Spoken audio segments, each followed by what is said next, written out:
Salut tout le monde, je vous retrouve ce soir pour débriefer les étapes 3 et 4 du Tour de Suisse. La quatrième étape vient de se boucler. Nos deux Français, Romain Grégoire et Kevin Vauquelin, s'en sont super bien sortis. Julien aussi d'ailleurs, et ça c'est une très bonne surprise. Mais avant de revenir sur cette quatrième étape, petit résumé et petit débrief de ce qui s'est passé hier. La troisième étape, c'était donc 195 km, 3000 mètres de dénivelé positif. Le parcours était totalement à l'avantage des punchers et dans les 25 derniers kilomètres, on devait retrouver un beau petit bazar. On avait 3 ascensions courtes mais punchy.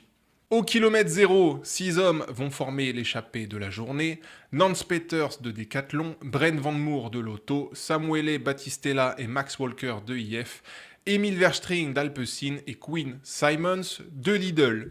Le peloton va garder l'échappée à portée de fusil une bonne partie de la journée. Et lorsque la course va se durcir à 25 km de l'arrivée, lorsque les coureurs vont entrer dans les 3 dernières ascensions de la journée, eh bien Quinn Simons va se débarrasser de ses compagnons de fuite et partir en solo.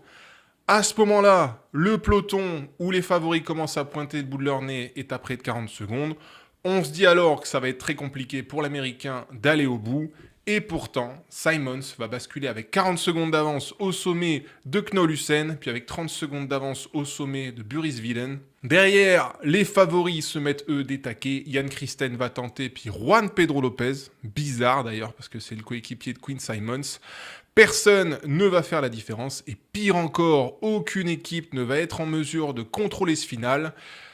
C'est quelque chose d'ailleurs qu'on avait évoqué dans l'analyse de cette étape. C'était un parcours peu propice au contrôle et cette désorganisation va profiter à Quinn Simons qui va encore pouvoir compter près de 30 secondes d'avance à 4 km du but. La dernière bosse ne permet pas aux favoris de revenir et au terme d'une échappée extraordinaire de force et de résistance, Quinn Simons s'impose devant le groupe favori. Almeida est 2, Oscar Onley 3, Grégoire et Vauquelin sont 4 et 5, puis ce sont les frères Christen, Bilbao, Félix Gall et Champoussin qui bouclent le top 10. Au général, pas de changement en dehors de l'abandon de Geraint Thomas après course.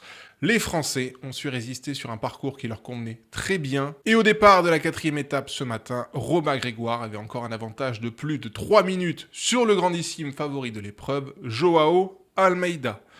Dans le débrief de cette troisième étape, je voulais revenir sur la performance de Quinn Simons, d'abord accompagné par 5 bonhommes en début d'étape, puis seul dans les 20 derniers kilomètres. Alors ok, il a su profiter de la désorganisation derrière pour ne pas être vu, mais alors la performance physique, elle est exceptionnelle, et la performance mentale, c'est quelque chose aussi. Parce qu'il fallait vraiment être capable d'en remettre après 150 bandes dans le vent pour se débarrasser de ses compagnons d'échappée, en sachant que sur le porte-bagages, il y avait les gros favoris qui revenaient derrière, donc franchement, chapeau, il en fallait, et la victoire a été très impressionnante.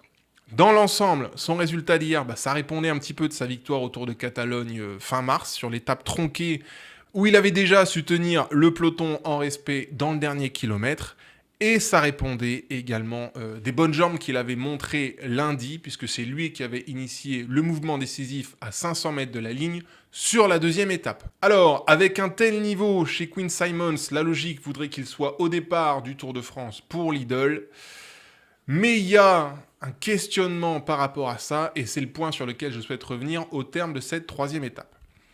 La start list pour Lidl, elle est en construction en vue du Tour de France et elle doit tourner autour de 2 axes. Le premier axe, bien évidemment, c'est celui du sprint autour de Jonathan Milan. Et il y a un deuxième axe basé sur le classement général, je l'imagine, autour de Matthias Kielmose. Alors, pour emmener un mec comme Jonathan Milan dans les sprints sur le prochain Tour de France, il y a 3 noms déjà qui sortent du lot. Simone Consoni, Jasper Stuyvens et Edwarton. Ce sont les 3 lanceurs de Jonathan Milan. Et c'est le train qui a été créé pour amener Jonathan Milan dans les meilleures conditions.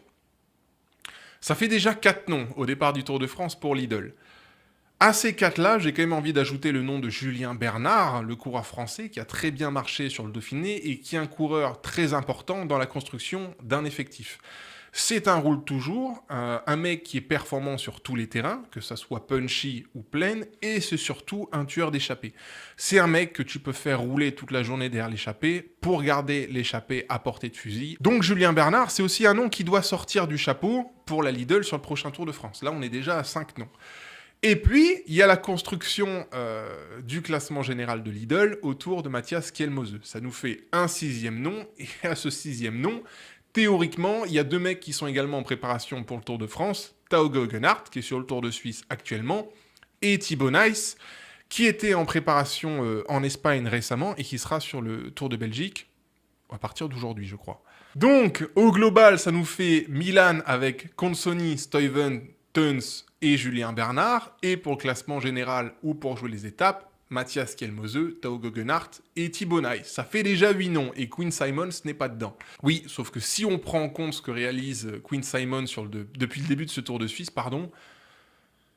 je pense qu'il mérite tout à fait sa place sur le prochain Tour de France parce qu'il a de très bonnes jambes et que la première semaine lui convient extrêmement bien. Donc vous voyez qu'il y a embouteillage. Et donc il y a un coureur qui devrait sauter théoriquement de la start list au profit de Quinn Simmons. Je pense que ça va se jouer entre Tao Geoghenaert, qui est quand même pas brillant sur le Tour de Suisse actuellement, qui est correct, mais à un échelon en dessous quand même de Quinn Simmons, et Thibaut Nys, qui a chuté en Espagne récemment. Ça remet pas théoriquement sa participation au Tour de France en doute. Mais Thibaut Nys, il va avoir quand même des choses à prouver sur le Tour de Belgique qui commence aujourd'hui et qui se terminera dimanche. Donc voilà, c'est un petit peu le point que je voulais noter au terme de la 3e étape du Tour de Suisse, c'est qu'il y a une bataille en interne dans chaque équipe pour intégrer la start list de l'équipe. Chez Lidl, oui, il y a un embouteillage, il y a des luttes, et je pense qu'entre Tao Geoghenaert, Thibaut Nys et Quinn Simmons, il y en a un des 3 qui va sauter. À la base, ce devrait être Quinn Simmons, mais avec ce qu'il montre encore une fois sur ce Tour de Suisse, attention Geoghenaert, attention Nys. Voilà, ça c'était pour la 3e étape, le résumé plus le débrief. Si on se concentre maintenant sur la 4e étape qui s'est courue aujourd'hui, c'était la première étape de haute montagne de ce Tour de Suisse. Il y avait près de 190 bornes à boucler et le point d'orgue de la journée, c'était l'ascension du Splügenpass, sommet à plus de 2000 mètres d'altitude, après 9 km à plus de 7% de moyenne. C'était donc le terrain idéal pour attaquer Romain Grégoire. La problématique, c'est qu'après le sommet, il y avait près de 50 km de descente à avaler pour aller chercher la ligne d'arrivée. Bien sûr, ça n'a pas empêché les leaders de se faire la guerre après avoir croqué l'échappée. Il faut dire qu'il y a beaucoup de monde qui doit rattraper pas mal de temps sur Romain Grégoire et Kevin Vauquelin par exemple. Et la lumière va venir inévitablement du AE et Almeida. Ils avaient beaucoup de retard au général ce matin, et c'est eux qui auront pris les choses en main dans l'ascension. Félix Gros-Schartner et Jan Christen vont abattre un boulot extraordinaire pour leur leader portugais, et à 5 km du sommet, Joao Almeida va attaquer une première fois. Il ne va pas faire la différence sur la concurrence, ça va temporiser un petit peu. Juan Pedro Lopez va en profiter pour essayer à son tour de sortir. Pareil, sans pouvoir faire la différence sur la concurrence. Et Joao Almeida va être patient et va relancer à 3 km du sommet dans les lacets. Et cette fois, ça va être l'explosion absolue. Ben O'Connor, Félix Gall, Oscar Onley et Kevin Vauquelin vont être les seuls à pouvoir s'accrocher un temps aux Portugais avant de rendre du terrain. Almeida va s'envoler en solitaire à 2 km du sommet. Et au sommet, à 47 km de l'arrivée, Almeida va avoir 50 secondes d'avance déjà sur O'Connor, Gall, Vauquelin, Onley et un tout petit peu derrière Champoussin, Riccitello, Castrillo et Van Wilder. Lennart Kamna va basculer avec un cran de retard sur ce groupe. Et à 1 minute 20, on va retrouver le duo Romain Grégoire, Julian Alaphilippe qui se battent comme des gros dalleux. Je vais revenir sur la performance de l'un et de l'autre dans le débrief, mais l'image au sommet de Julien Alaphilippe et Romain Grégoire m'a fait extrêmement plaisir. Tu sentais que le premier, malgré l'âge et le fait qu'il ait déjà un palmarès énorme, il avait envie de se battre pour garder son podium et peut-être aussi d'aider Romain Grégoire. Et dans le cas de Romain Grégoire, tu sentais que le gars, même s'il n'était pas sur son terrain parce que c'est pas un grimpeur, il a à cœur de tenir ce maillot jaune à mort, de ne pas le lâcher. Et ça fait plaisir. Un maillot de leader, ça se respecte. Et Romain Grégoire aujourd'hui, il a fait honneur à la première place du général. Donc bravo. Et puis derrière le duo des Français Alaphilippe et Grégoire, on va retrouver un Jan Christen, un Bart Lehmann ou un Juan Pedro Lopez qui est un peu coincé dans le final de cette ascension. Mais eux, ils vont basculer encore plus loin et vous allez le voir, ils vont finir très loin à l'arrivée. Dans la longue descente vers l'arrivée, justement, Kamna, Grégoire et Alaphilippe vont rentrer sur les 8 encontres à 20 km de l'arrivée, donc après près de 25 km de chasse. Et le retard des 11 hommes est à ce moment-là de 40 secondes sur Almeida. Plus loin, au 3e échelon, on va retrouver les Jan Christen, Bart Lehmann et autres Juan Pedro Lopez dont je vous parlais un instant, mais là on est déjà à plus de 3 minutes. Donc en dehors des 12 de devant, dont je donnerai les noms dans le classement d'étape, le général semble quand même bien compromis pour tous ceux qui ont fini après les 12 gars de devant. À 12 km de l'arrivée, Almeida et les 11 encontres en ont fini de la descente. À ce moment-là, Almeida a toujours 40 secondes d'avance sur le contre. Dans le contre, justement, à 6 km de l'arrivée, Ben O'Connor et Oscar Handley vont se faire la malle. Le final est difficile, mais rien ne vient déstabiliser João Almeida. Et au terme de près de 50 km en solitaire, le Portugais vient claquer sa première victoire d'étape sur ce Tour de Suisse 2025. Oscar Handley et Ben O'Connor terminent un 2e échelon à près de 40 secondes. Et en 3e rideau et à la minute, on va retrouver Vauquelin, Grégoire, Gall, Van Wilder, Champoussin, Alaphilippe, Kamna, Castrillo et Richitello. Encore une fois, après ces 12 bonhommes, c'est à plus de 4 minutes sur la ligne. Et donc, au général, ça nous donne triplé français à mi-course de ce Tour de Suisse. Grégoire, Vauquelin et Alaphilippe se tiennent en 30 secondes. Ben O'Connor est revenu sous la minute. On va y revenir, mais c'était vraiment pas malin de le laisser filer à 6 bornes du but. Puis on a Kamna et Castrillo à 1,20. João Almeida a lui enclenché sa remontada et revient après 2 minutes. Puis on a, au-delà du 7e rang, Oscar Handley, Félix Gall, Clément Champoussin, Ilan Van Wilder et Mathieu Richitello. Ok, au niveau du débrief de cette étape, alors João Almeida, c'est peut-être pas le plus vigilant en course, on l'aura vu dimanche dernier sur la première étape de ce Tour de Suisse. Mais alors, lorsque les jambes doivent parler, lorsque la condition physique doit s'exprimer, et notamment en haute montagne, eh bien là, le Portugais est exceptionnel. Les 3 derniers kilomètres d'ascension qu'il aura réalisés à 50 km de l'arrivée, c'était quelque chose. Il a décidé de se mettre en tête, de ne pas attaquer, de monter au rythme jusqu'au sommet, de relancer un tout petit peu et avec un peu de vis dans les différents lacets pour pousser les autres derrière à faire un petit peu plus d'efforts et à relancer un petit peu plus. Ce changement de rythme, c'est ce qui a fait que les gars dans la roue de João Almeida se sont retrouvés en difficulté à un moment donné. Clairement, c'était le plus fort de cette étape au global et au-delà de l'ascension, parce qu'on l'a vu une fois le sommet franchi et qu'il restait encore 47 km à parcourir, personne ne l'a revu. Et pire encore, à 11 contre 1, ils ont repris grand maximum une dizaine de secondes. Oui, il a été absolument monstrueux dans les 47 derniers kilomètres parce que faire un solo jusqu'à la ligne sans concéder de temps sur un groupe conséquent à l'arrière, c'est très fort. Et la mauvaise nouvelle pour nos coureurs français et la bonne nouvelle pour João Almeida, c'est que là, on a à peine accompli la moitié du parcours de ce Tour de Suisse et qu'il y a encore beaucoup de terrain pour se rapprocher encore de Romain Grégoire et Kevin Vauquelin avant le chrono de dimanche. Donc il est très bien, João Almeida. Il s'est bien remis à l'endroit aujourd'hui et ça devrait continuer ainsi dans les jours à venir. Le deuxième point de ce débrief, écoutez, c'est que nos coureurs français s'en sont extrêmement bien sortis. Je commence avec Clément Champoussin, qui a été totalement dans l'allure aujourd'hui et qui est donc dans l'allure pour jouer un top 10 sur ce Tour de Suisse. Dans le cas de Julien Alaphilippe, c'est une très bonne surprise de l'avoir vu s'accrocher comme ça dans la dernière ascension, alors que j'aurais pensé personnellement qu'il se serait relevé. Voilà, c'est mal connaître Julien qui a envie de se faire mal à l'approche du Tour de France, de faire des efforts. Il le fait en étant à très haut niveau. Là, il joue, je pense, un podium ou un top 5 sur ce Tour de Suisse, et c'est un résultat qui va parler en vue du Tour de France. Donc il est clairement dans l'allure, et ça, c'est top. Dans le cas de Romain Grégoire, écoutez, c'est un chien absolu. Il défend sa tunique jaune de la plus brillante des manières. Il aura concédé du temps dans l'ascension, c'est vrai, mais c'est vrai aussi que c'est pas son domaine. Par contre, dans la descente, il a été remarquable avec Julien pour recoller au groupe de 8 qui était en compte derrière Joao Almeida. Et puis ce qu'il y a de mieux encore, c'est qu'une fois qu'il est rentré sur le groupe de contre, il ne s'est pas arrêté là. Il ne s'est pas dit mon travail est terminé maintenant, je suce les roues et j'attends l'arrivée. Il s'est mis devant, il a roulé pour essayer, pour empêcher Almeida de reprendre trop de temps. Donc très bonne attitude de Romain Grégoire et surtout de très bonnes jambes en haute montagne. Il en aura besoin demain pour continuer à défendre sa tunique jaune. Et dans le cas de Vauquelin, écoutez, de tous les coureurs français au départ de ce Tour de Suisse, c'était pour moi notre meilleure carte en vue du classement général. Je le voyais donc très bien se comporter en haute montagne, mais je trouve que c'est même mieux que ça encore. Parce que dans la hiérarchie qui s'est construite dans l'ascension à 50 km de l'arrivée, on avait Almeida au-dessus du lot, un cran en dessous, il y avait Ben O'Connor, Félix Gall et Oscar Handley, et dans la roue de ces trois gars-là, on retrouvait Kevin Vauquelin.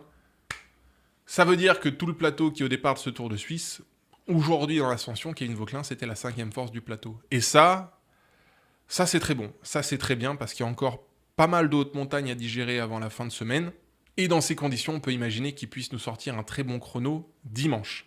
Bon, par contre, si je dois tirer un trait négatif, une mauvaise chose de la journée, c'est une broutille, mais après la descente, il y avait un seul gars à pointer dans le gars de Kevin Vauquelin, et dans une moindre mesure de Romain Grégoire qui abattait déjà pas mal de boules en poursuite derrière Joao Almeida, eh bien c'était de pointer Ben O'Connor, de ne pas lui laisser un seul mètre et de le laisser prendre du temps. Ben O'Connor était à une bonne minute de Kevin Vauquelin avant cette étape. À 6 km de l'arrivée, l'ascension n'avait pas permis à Ben O'Connor de commencer à reprendre du temps sur les Français.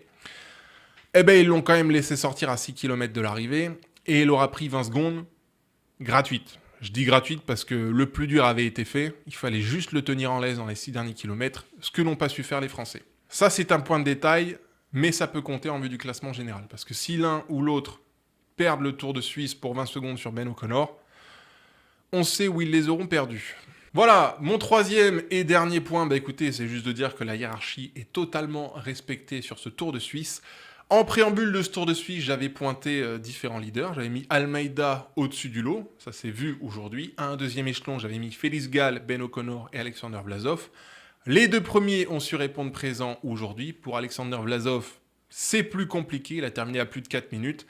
Et malheureusement pour lui, c'est aussi un petit peu à l'image de sa saison 2025. Et puis à un troisième échelon, j'avais pointé Ilan Van Wilder, Oscar Handley, Pablo Castrillo, Mathieu Riccitello et Kevin Vauquelin. Ils sont là. Ceux qui ont un petit peu plus peiné dans ma liste, c'est Jan Christen, mais il aura fait pas mal d'efforts pour jouer à Almeida aujourd'hui, donc c'est normal de l'avoir vu reculer. Guerin Thomas, mais qui n'est plus là depuis hier soir, puisqu'il a abandonné. Et Juan Pedro Lopez, mais lui, c'est peut-être un petit peu trop enflammé avant l'attaque décisive de Joao Almeida.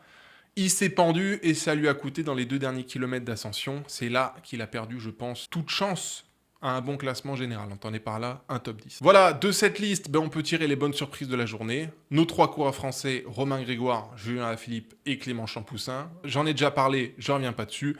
Et à ces 3 coureurs français, je rajoute Lennard Kamna, que je n'attendais pas à ce niveau-là. Il est en reconstruction depuis sa très mauvaise chute l'an dernier. Ça se passe bien. Ça se passe bien. Petit à petit, il revient à son meilleur niveau. Et j'en suis ravi. Voilà, ça c'était pour le débrief de la 4e étape d'aujourd'hui qui a vu la victoire de Joao Almeida. Almeida qui a entamé sa petite remontada sur nos coureurs français. Demain, attention les yeux, c'est pour moi l'étape reine de ce Tour de Suisse. Il y a un gros cap, un très gros cap à passer pour nos coureurs français. 183 km, 4000 mètres de dénivelé, 2 sommets à plus de 2000 mètres d'altitude. Ça, c'est dans les 2 premiers tiers de parcours et ce ne sera pas le plus dur. Le point chaud, ou devrais-je dire plutôt les points chauds, ça va être les 2 derniers radars dans les 25 derniers kilomètres. La montée de Castaneda et à 2 reprises, 4,5 km à 9,8% de moyenne. Et la deuxième fois, il y aura une prolongation de 2 km à 9% de moyenne. Là, ça va être chaud, ça va être très chaud. UAE, c'est qu'ils tiennent le bon bout maintenant. Il faut juste tirer et tirer jusqu'à ce que ça craque.